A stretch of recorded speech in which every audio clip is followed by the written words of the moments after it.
कहा मोदी जी क्या कर रहे हो।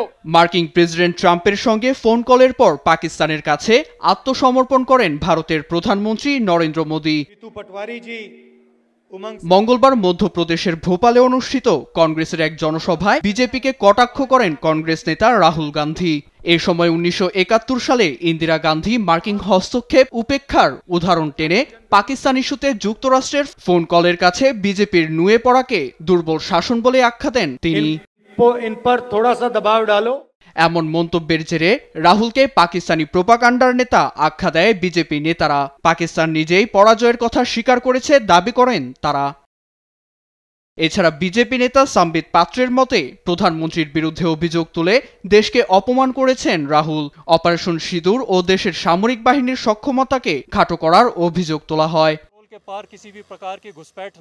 রাজনৈতিক অস্থিরতার মধ্যে অপারেশন সিঁদুরে পাকিস্তানের 6টি ফাইটার জেট, 2টি নজরদারি বিমান ও একটি ট্রান্সপোর্ট বিমান ধ্বংসের দাবি তোলে ভারতের সামরিক বাহিনী।